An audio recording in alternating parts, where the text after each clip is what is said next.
They gave her the abandoned kitchen. She kept the manor's water from running dry. The stone wall beneath the abandoned kitchen split with a sound like a rifle shot, and the estate's last clean water burst across Catherine Wells's boots. She dropped to her knees, drove a folded grain sack into the widening crack, and shouted for the waiting villagers to pull the iron gate above the cistern channel. Outside, thin men and exhausted women from 3 tenant villages stood beneath the hard morning sun, holding empty barrels, milk cans, and cooking pots. One elderly tenant had walked 6 miles for water and was now too weak to lift his tin cup. The manor wells had already failed. The village pumps gave mud, and somewhere beyond the eastern ridge, the surviving stream had stopped flowing during the night. That was what frightened Catherine most.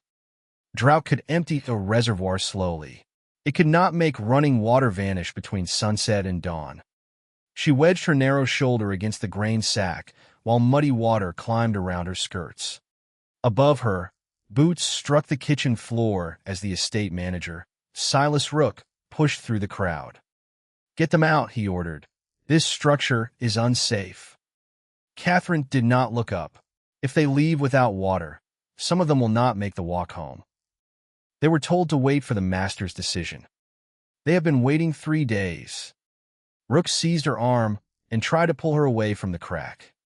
Catherine twisted free, caught the copper shut-off lever with both hands, and dragged it downward. The old mechanism groaned but held.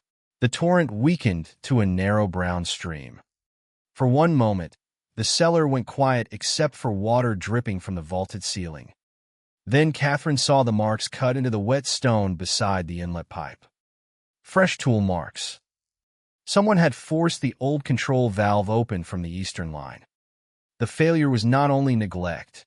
Someone had entered the estate's buried waterworks and drained the cistern after dark. Now, you might wonder why a woman who had been dismissed as troublesome knew more about those pipes than the man paid to manage them. Her father had designed part of the reservoir system 30 years earlier.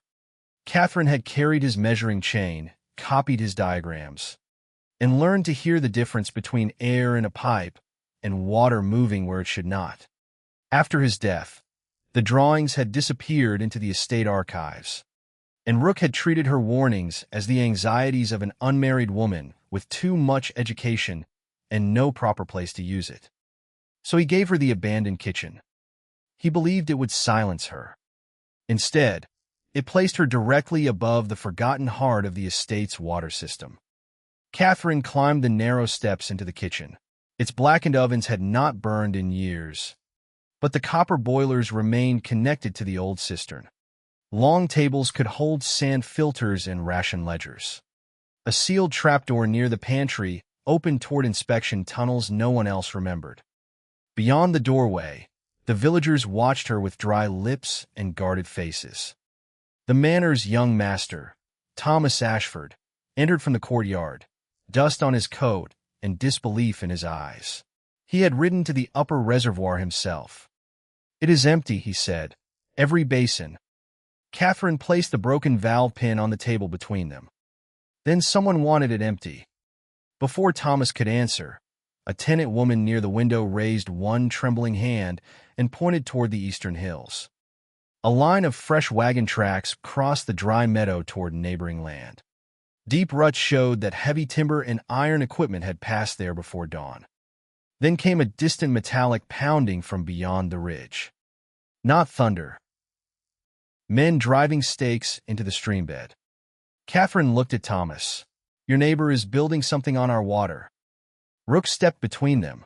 "You have no proof."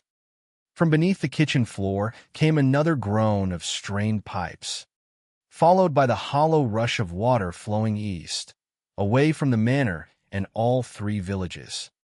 Catherine lifted the lantern beside the trapdoor. "Then I am going below to find it." Thomas caught Catherine's wrist before she could lift the trapdoor. "You do not know whether those tunnels are sound." "I know water is moving through them," she said. "And every minute we stand here, it moves farther from people who need it." The pounding beyond the ridge continued, slow and deliberate. Catherine pulled free, tied the lantern to her belt, and opened the iron ring set into the floor. Damp air rose through the gap. Beneath the kitchen lay a narrow flight of stone steps descending into darkness, their edges worn by generations of servants who had once checked the cistern gauges before anyone in the manor turned a tap. Thomas ordered Rook to remain above and organize the waiting villagers. Rook protested that no tenant should enter estate works without permission. But Thomas looked at the empty vessels filling the courtyard and said, "Permission has become a poor substitute for water." Catherine descended first. Her slender frame passed easily between the sweating walls, though her skirts dragged in the muddy channel. Thomas followed with a second lantern. The tunnel opened into a low chamber beneath the old ovens, where 3 iron pipes ran east, west, and south beneath a ceiling blackened by age. Catherine brushed moss from a brass plate engraved with her father's initials. For a moment her hand stopped. She remembered standing beside him as a young woman while he explained that a reservoir was not merely a basin. It was a promise carried through stone. After his funeral, Rook had told her such matters no longer concerned her. A wooden gauge hung crooked beside the eastern pipe. Catherine lifted it and found the float line cut cleanly through. This would have shown the cistern falling during the night. Thomas examined the severed cord. Could age have done it? Age phrase. A knife leaves a straight edge. They moved deeper until the passage divided. The western tunnel led toward the manor. The southern line supplied the nearest village. The eastern passage ran beneath the meadow toward the surviving stream. On the floor lay fresh boot prints, square at the heel, and edged with pale clay not found on Ashford land. Catherine touched one print, then the streak of lamp oil beside it. Someone had worked underground recently and carried tools through the kitchen's forgotten entrance. A groan sounded behind them.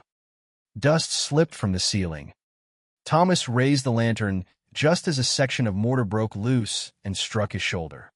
Catherine pulled him beneath an old stone arch while fragments crashed into the channel. The eastern pipe shuddered. Water hissed through a joint, then sprayed across the passage in a hard silver line. Thomas pressed one hand against his shoulder. "We go back. We close that joint first." "With what?" Catherine opened the leather case at her waist. Inside were wax cord, a small wrench, folded linen, and the short measuring rule that had belonged to her father. She had kept them even after Rook laughed at her for carrying a workman's tools. She wrapped the leaking joint with linen, wound the cord around it, and tightened the binding with a wrench until the spray became a mist. Thomas watched her hands. "You expected this." "I expected someone to ignore me until the pipes began breaking." When they returned to the kitchen, the courtyard had grown louder. Villagers demanded to know how much water remained. Manor servants stood near the doorway with their own pitchers, uncertain whether rank would still place them first. Rook had arranged the empty vessels into 2 lines, one for the manor, one for the tenants, but the manor line stood beneath the only working pump. Catherine crossed the room and moved the pump handle to the center. Rook's face hardened. "You have no authority to alter distribution." Thomas touched his bruised shoulder and looked from the servants to the villagers. "She has mine." The words changed the room, though they did not calm it. Catherine climbed onto the raised hearth and spoke without raising her voice. The lower cistern was damaged. The upper reservoir was empty. Until the eastern diversion could be investigated, every cup would be measured. No household, including the manor, would receive more than the emergency allotment recorded in the old kitchen ledgers. An estate maid whispered that the manor laundry needed 6 barrels by noon. Catherine said there would be no laundry. Rook objected that horses required washing after work. Catherine said the horses would be watered, not washed. A tenant asked whether the master's table would still receive boiled vegetables while the villages ate dry bread. Thomas answered before Catherine could. "The manor will eat what the villages can eat." Rook stared at him as though something more valuable than water had just been surrendered. Catherine opened the long cabinets beneath the preparation tables. Inside lay warped boards, rusted sieves, charcoal trays, and folded sheets of coarse cloth. The kitchen had once served as an emergency purification room whenever spring floods muddied the reservoir. Her father's filtration tables were still marked on the wall. Gravel first, then sand, then charcoal, then boiling. The copper boilers could process hundreds of gallons if the cracked flues were repaired. She divided the adults into work groups. Manor servants scrubbed the boilers. Tenant laborers cleared the soot-blocked chimneys. Women from the 3 villages washed filter cloth in the little water that could be recovered and reused. 2 older stable men carried gravel from the abandoned fountain bed. Every ration was written in the ledger with a household name, number of adults, animals dependent on them, and distance traveled. Catherine refused favors, private requests, and promises of repayment. Water left the kitchen only under a marked wooden token, so no one could return twice while another household received nothing. By afternoon, the abandoned room breathed again. Fire moved beneath the first copper boiler. Clouded cistern water passed through sand and charcoal before being heated. Steam gathered along the rafters. Tin cups were filled one at a time. The elderly tenant who had nearly collapsed drank slowly while Catherine steadied his hand. When he finished, he tried to return half the cup for someone farther from home. "Keep it," she said. "Mercy does no good measured smaller than survival." The fragile order lasted until a woman from the southern village opened her ration jug and smelled kerosene. Catherine took it from her. A faint rainbow shimmered across the surface. The room went silent. Kerosene had entered the southern supply line after the water passed through the kitchen filters. That meant the contamination lay somewhere between the estate and the village pump. It also meant whoever had diverted the stream was not merely taking water. He was making the remaining system unusable. Rook seized the jug. "This proves her method is unsafe." "No," Catherine said. "It proves someone knows which pipe feeds which village." Thomas looked toward the trapdoor. Catherine opened the old ration ledger and turned to a folded diagram sewn into its back cover. 3 lines crossed the estate toward 3 villages, but a 4th line, drawn in her father's hand, continued east beneath the boundary wall and ended at a maintenance gate on neighboring land. A gate the current estate maps did not show. Then a rider arrived in the courtyard carrying a sealed notice from Edmund Vale, owner of the eastern property. Vale claimed the drought had shifted the stream naturally onto his land. He warned that any Ashford servant, tenant, or agent found crossing the boundary would be arrested for trespass. At the bottom of the notice, beneath his signature, was a second demand. In exchange for limited access to the stream, Thomas Ashford must grant Vale permanent control of every reservoir, well, and water channel serving the manor and all 3 villages. Catherine placed the notice beside the hidden map. "He did not begin diverting the water this morning," she said. "He began preparing to own it years ago."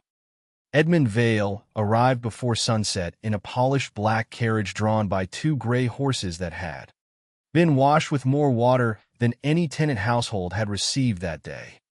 He stepped into the kitchen wearing a pale linen coat untouched by dust. Behind him came his solicitor, a county deputy, and 2 laborers carrying survey chains. Vale removed his gloves as though entering a dining room rather than a relief station crowded with exhausted adults waiting beside ration jugs.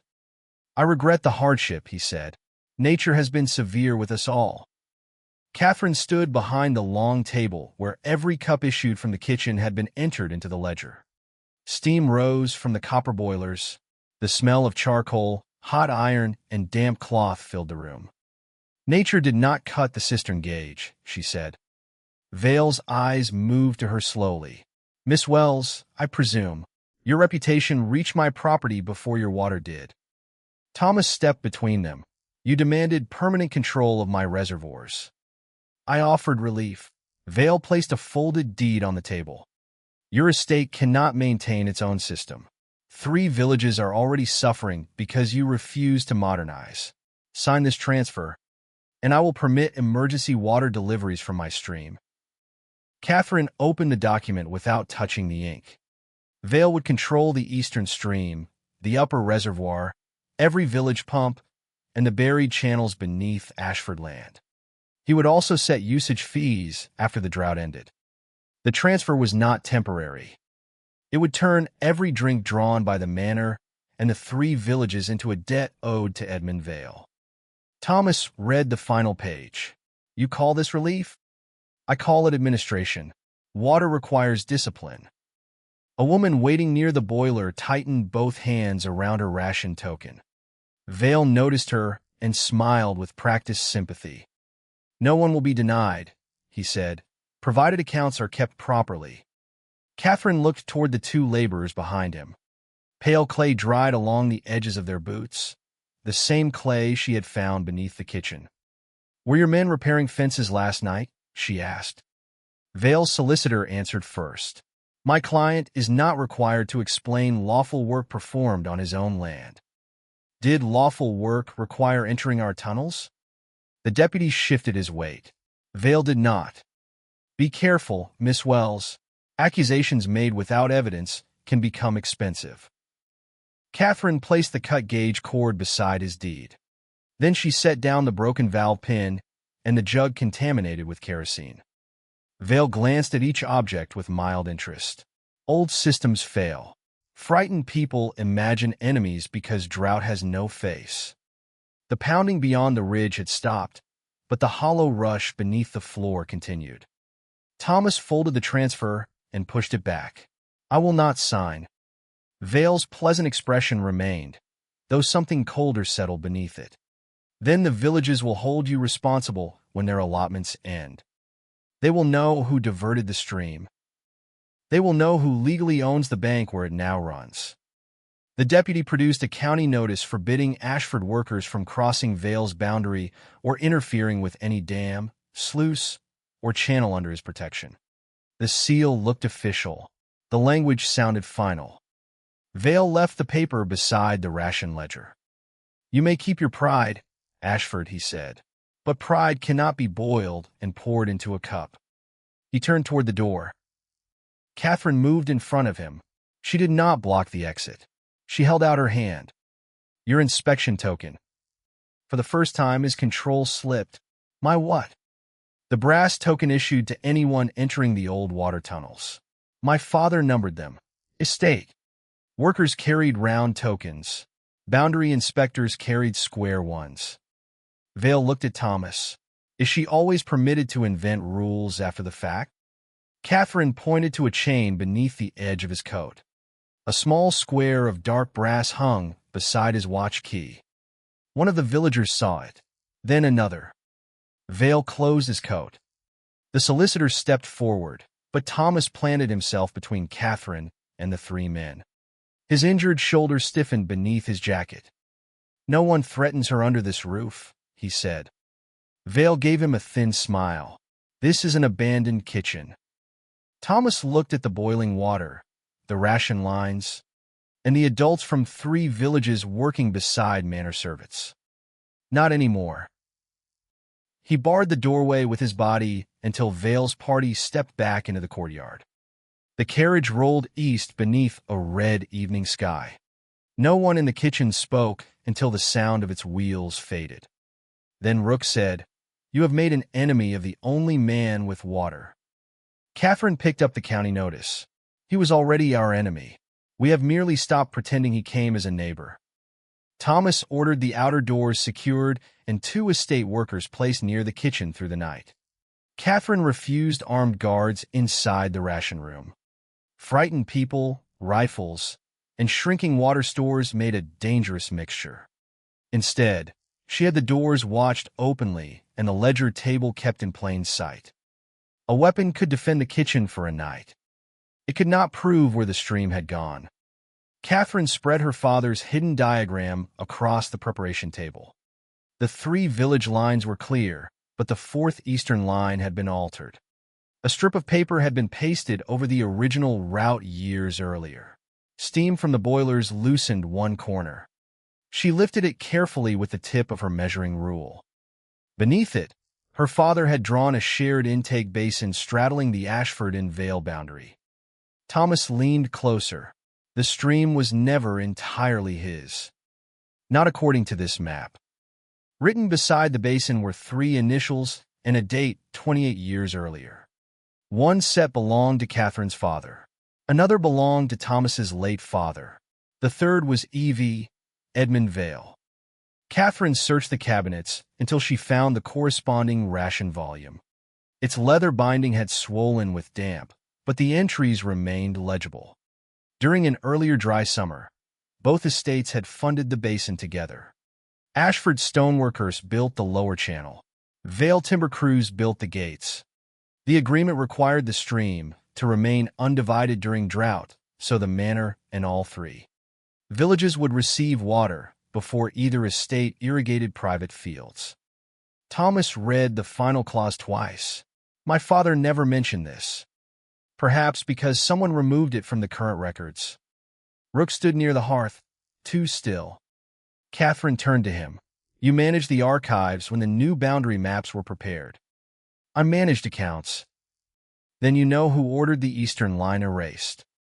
His eyes moved toward the villagers. Vale had not come for the water because he feared thirst. He wanted control of the shared intake because every well, field, household, and tenancy on Ashford land depended upon it. Once Thomas signed, Vale could collect fees, force tenants from dry farms, and purchase the weakened estate piece by piece. One clean sentence passed quietly through the kitchen. Edmund Vale meant to own the people by owning every cup they drank. The realization did not make the villagers brave. It made them afraid.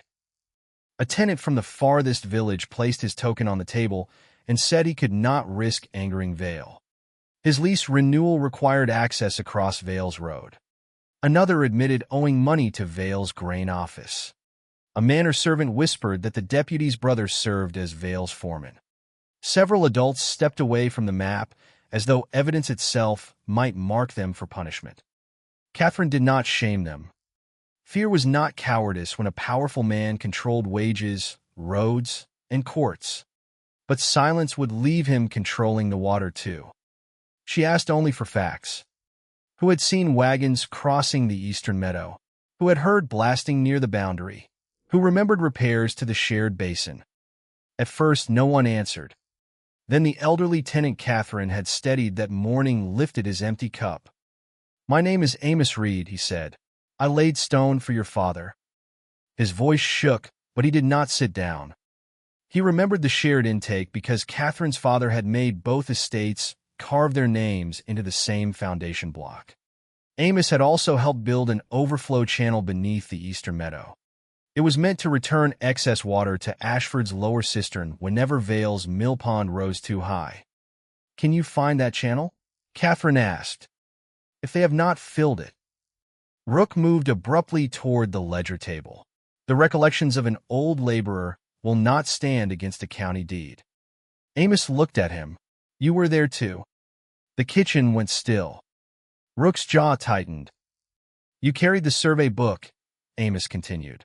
And when Mr. Wells said neither estate should ever close both gates, you wrote his words down. Catherine turned toward the estate manager. Where is that survey book? Lost. Burned. Lost. Thomas stepped closer. That is not an answer.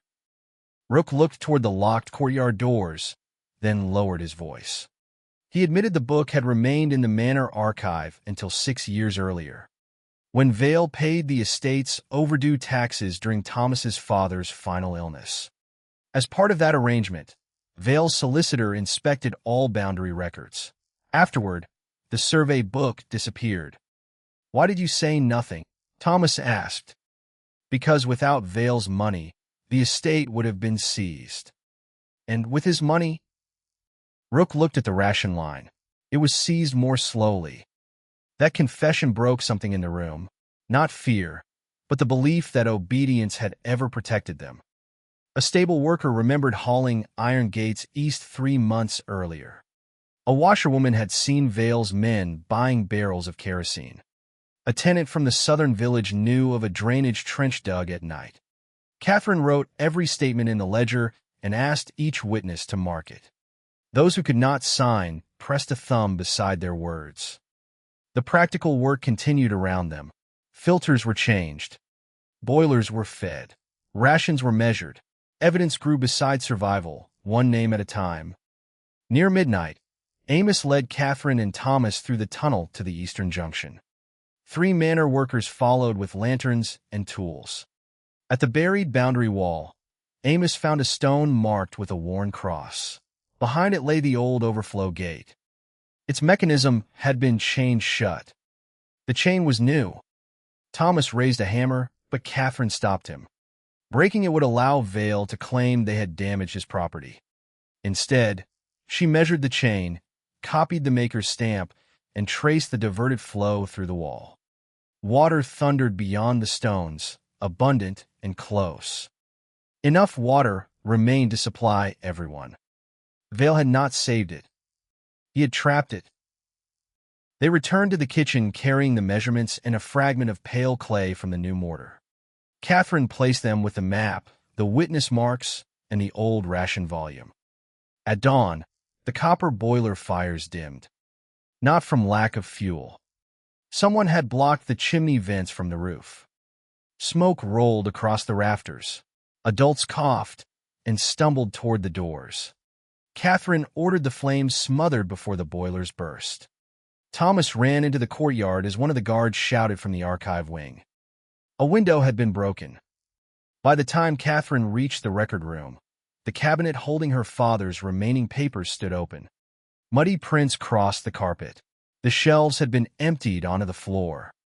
And pinned to the cabinet with a surveyor's knife was a single strip of paper.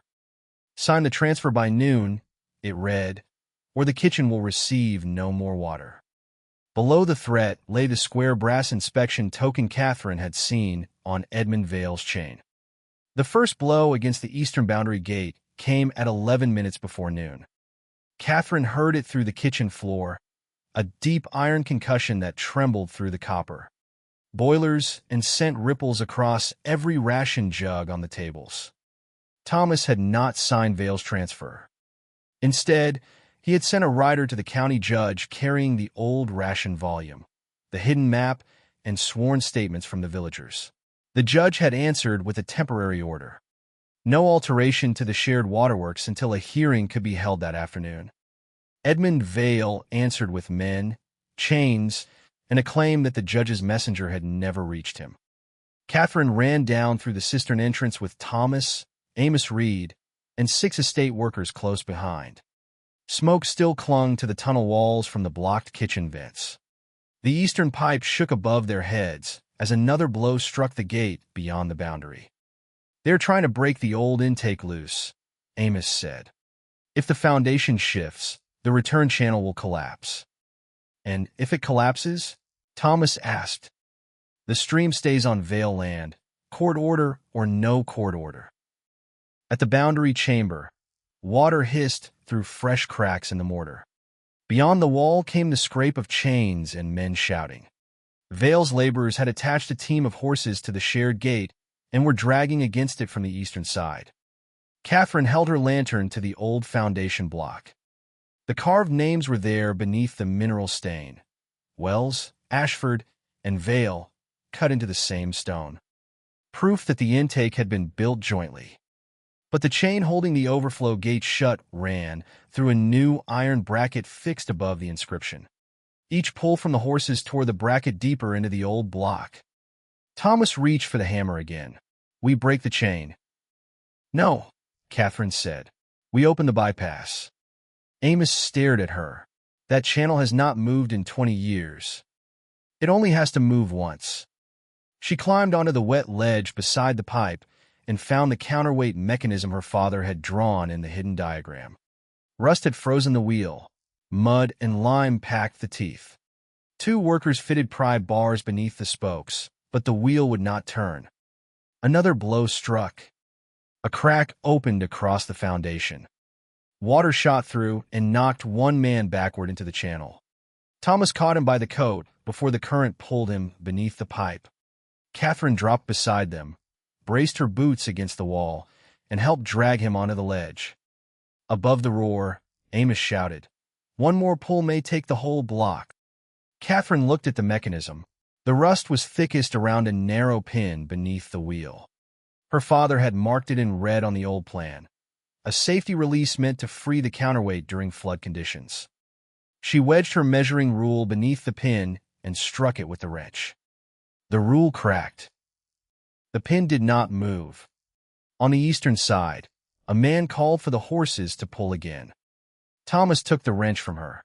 "Tell me where." She guided his hand to the pin. He struck once, twice, then a third time. The rust split. The pin slid free. The counterweight dropped inside the wall. The wheel spun so violently it tore the pry bars from the worker's hands. An iron gate opened beneath the channel with a grinding scream.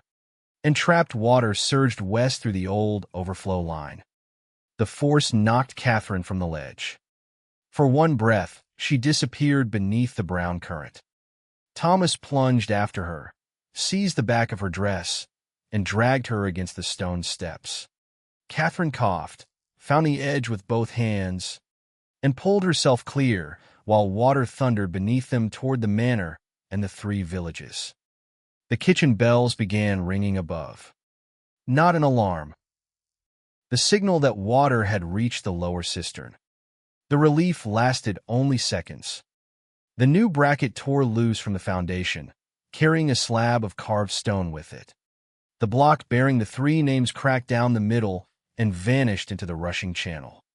Catherine watched it go. Their strongest physical proof had just been destroyed. Vale's men stopped pulling. Hoves retreated across the eastern bank.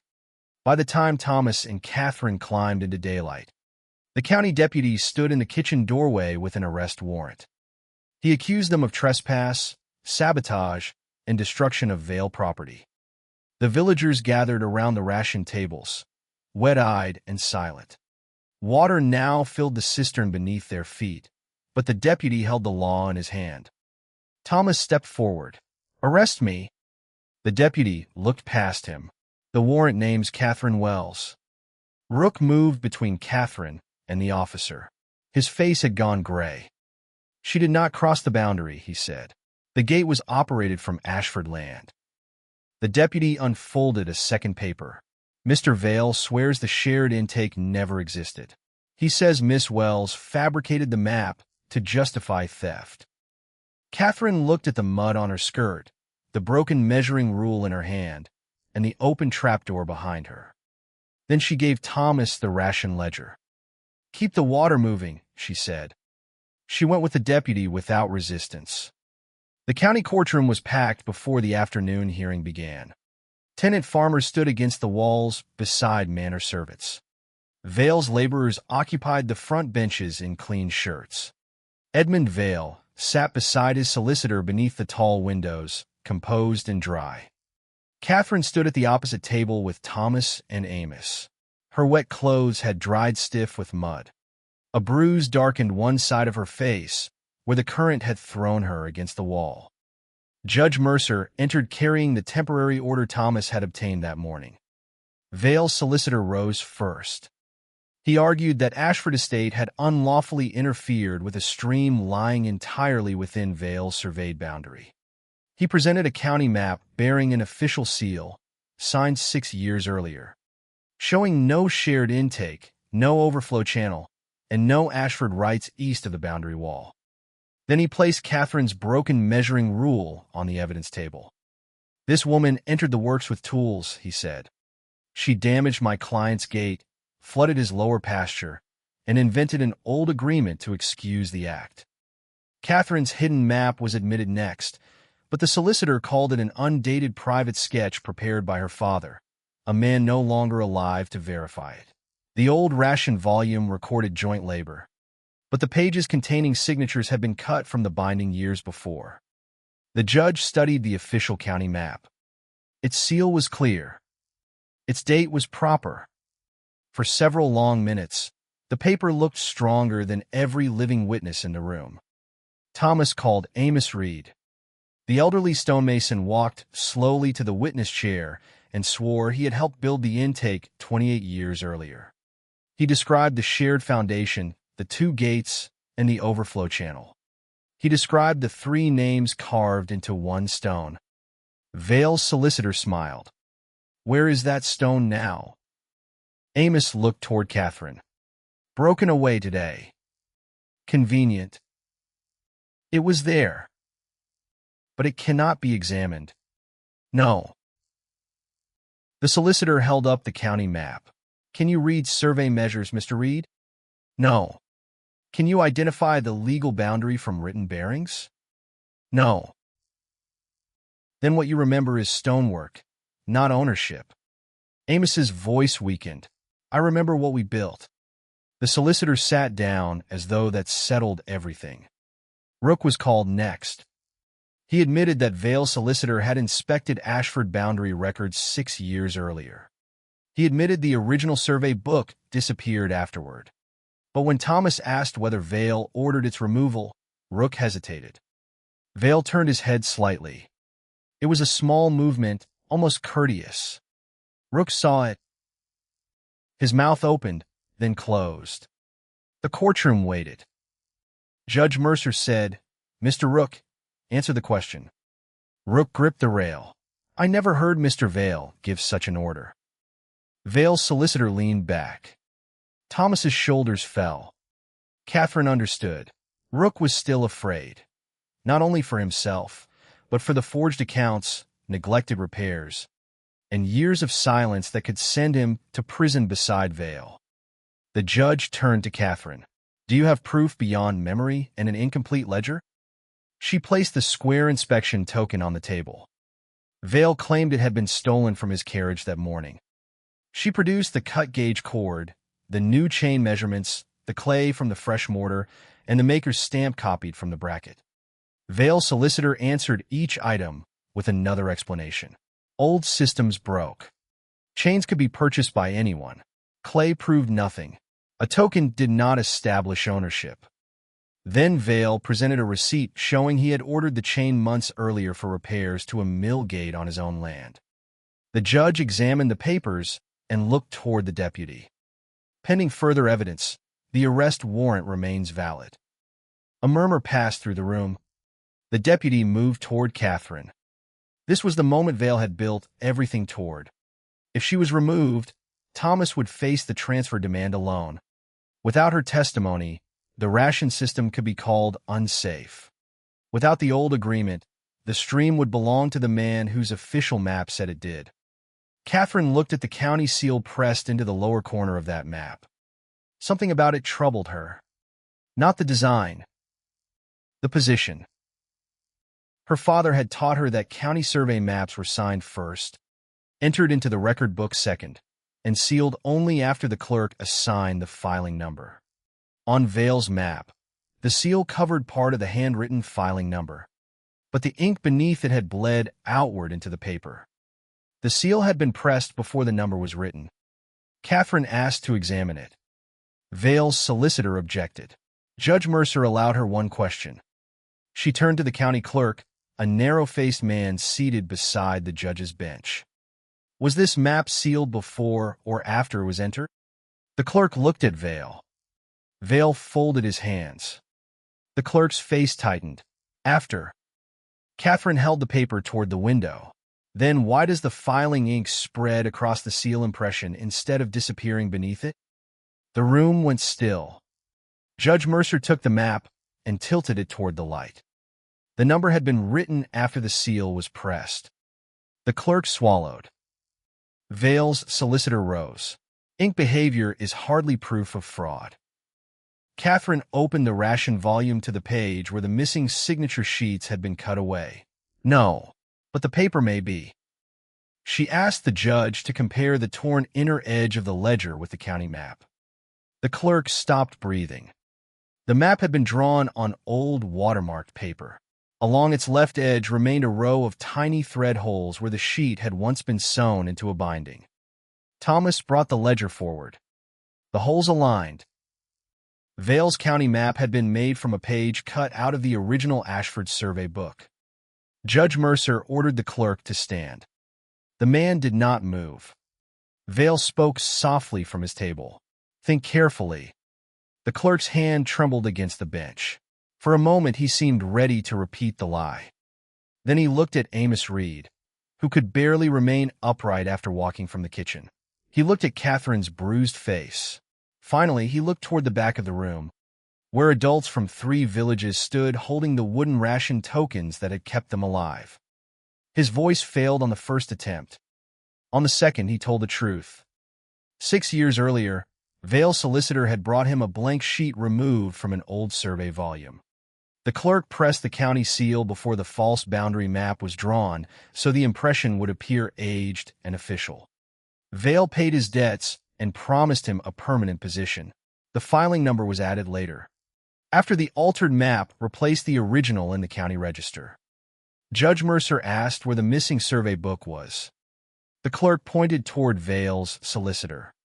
The solicitor denied everything. Rook suddenly stood. Fear remained in his face, but it no longer owned his voice. He burned the binding in the Manor furnace, Rook said. I saw him, but Mr. Vale kept one page, the page with the original agreement, because it carried his father's signature and could be used against the family if needed. Vale rose. You are a confessed thief and a failed manager. Yes, Rook said. And I stayed silent because I thought saving the estate for one more season excused what I helped hide. He turned to Thomas. It did not. The judge ordered Vale's document case seized.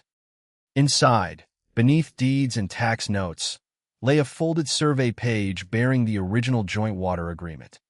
Catherine's father, Thomas's father, and Edmund Vale had signed it as young men. The final clause was plain. During drought, the shared stream and reservoir system belonged in equal use to Ashford Estate and its 3 dependent villages, with no gate to be closed against domestic need. Vale claimed the signature was not his. Catherine placed the square brass token beside it. The same small tool mark, a crescent-shaped nick, appeared on the token and beside Vale's signature, where he had used its corner to steady the paper while signing. Amos remembered the habit. Vale had carried that token even then. The lie broke slowly. First the clerk lowered his head. Then the deputy removed the arrest warrant from Catherine's side of the table. Finally, the judge turned the false county map face down. The court voided Vale's exclusive claim, restored the shared water agreement, and placed the intake under temporary community trusteeship until permanent rules could be written. Vale and his solicitor were ordered held for fraud, destruction of records, unlawful diversion, and interference with a judicial order. Thomas was not granted private control. Neither was Catherine. The judge named representatives from the manor and all 3 villages to oversee the water together, with Catherine appointed technical steward until new gates, filters, and reservoirs could be built. Edmund Vale looked at Thomas as the deputy approached him. You have surrendered your own property to tenants. Thomas looked toward the crowded benches. No, he said. I have surrendered the belief that their lives were ever mine to ration. Outside the courthouse, the afternoon heat remained merciless. The drought had not ended. The wells were still shallow. The repaired gate might fail again. But when Catherine returned to the abandoned kitchen, water moved beneath its floor in the right direction. Adults from all 3 villages waited beside the copper boilers, not as petitioners, but as members of the new water council. Thomas placed the surviving half of Catherine's broken measuring rule on the ledger table. We won the hearing, he said. Catherine listened to the strained pipes below. No, she answered. We won time. And beneath them, the old cistern wall gave another warning crack. The crack beneath the abandoned kitchen widened before sunrise. But this time Catherine Wells was not alone when she went below. Thomas carried the lantern. Amos Reed brought his stone hammer. Behind them came one elected representative from each of the 3 villages, 2 manor workers, and Silas Rook, who had asked to remain long enough to repair what his silence had helped destroy. The old cistern wall bowed under the pressure of the restored flow. Catherine placed her palm against the wet stone and felt the tremor traveling through it. Winning the stream in court had returned the water. It had not made the neglected system strong enough to hold it. They worked until daylight. Amos showed the younger laborers how to set a temporary brace without sealing the wall so tightly that pressure would find a more dangerous escape. Catherine redirected part of the flow into the empty upper reservoir. Thomas hauled stone beside his tenants, his coat discarded on the kitchen steps. Rook carried mortar without giving orders. By breakfast, the crack had stopped spreading and the lower cistern held. But Catherine still checked it every night. A door slammed in the manor, and she reached for her lantern. A cart crossed the eastern road after dark, and she woke before the dogs barked. Whenever the pipes groaned beneath the kitchen floor, she stood listening until she could name the sound. She had learned too well how quickly water could be stolen while respectable men slept above it. The drought continued through the rest of summer. No sudden storm arrived to rescue them. The shared council had to do what rain would not. Every morning, the kitchen ledger was opened before the first ration left the pump. Each village chose its own recorder. The manor held only one vote, equal to each village. Drinking water came first, then cooking, livestock, and essential washing. Private gardens, decorative fountains, and field irrigation waited until the reservoirs reached agreed marks carved into new gauge boards. No person could purchase a larger household share, and no landowner could close a gate without signatures from the other council members. At first, Thomas struggled with that rule more than he admitted. For generations, Ashford masters had considered every channel beneath the estate part of their inheritance. Now tenant representatives questioned repair costs, challenged estimates, and demanded to inspect the gauges themselves. One morning, Thomas found Catherine showing a village delegate how to read the intake pressure and asked why technical matters could not remain with trained people. Because trained people can be ignored, Catherine said. A number witnessed by everyone is harder to bury. He looked at the ledger, then placed his own reservoir key on the table. Then make copies. They made 4. The abandoned kitchen became more than an emergency station. Its ovens were rebuilt to heat water efficiently. The copper boilers were fitted with new valves. Sand, charcoal, and gravel filters were raised onto stone platforms above flood level. A workshop occupied the old pantry, where damaged pump parts could be repaired instead of ordered from distant towns. Every month, adults from the 3 villages trained beside manor workers to clean filters, test flow, inspect gates, and record losses. Catherine designed 2 new holding ponds on common land between the villages. Roof channels collected every brief rainfall from barns, churches, cottages, and manor outbuildings. Wastewater from washing was separated for gardens and dust control. The eastern stream remained shared, but no household would again depend upon a single source. When the first new reservoir was completed, the council asked Thomas to open it. He refused. This was not built by my hand alone. He gave the iron lever to Amos. The elderly stonemason placed Catherine's hand over his, then called representatives from all 3 villages forward. Together they lifted the gate. Water entered the new basin slowly, carrying a little clay, a few leaves, and the reflection of every adult standing along the bank. Silas Rook did not remain manager. At the court's recommendation, he surrendered the estate accounts and testified against Vale and the solicitor. Thomas could have driven him from Ashford land, but Catherine asked that judgment include useful labor. Rook spent 2 years cataloging every hidden pipe, missing record, and neglected repair under council supervision. He was never again given authority over another person's ration. Yet the maps he completed ensured no future manager could pretend the buried system did not exist. Edmund Vale's eastern dam was dismantled. Part of its timber became walkways around the shared reservoirs. Its iron chains were melted into pump handles, each one stamped with 4 marks, the manor and the 3 villages. The transformation pleased Amos. He said iron should remember what it had done and be made to serve better. By the following spring, rain finally returned. It began softly against the kitchen roof. Adults stopped working and listened as drops found the new gutters, passed through leaf screens, and ran into the storage tanks. Catherine stood beside the repaired cistern entrance, waiting for the familiar fear to rise. The pipes filled. They groaned. Her hand tightened around the lantern. Thomas did not tell her there was nothing to fear. He had learned that comfort built on denial was only another kind of neglect. Instead, he opened the trapdoor and stood beside her while she inspected every joint. When they returned, he left a dry towel near the stove and poured 2 cups from the same kettle. "The gauges held," he said. Catherine wrapped her hands around the cup. Yes.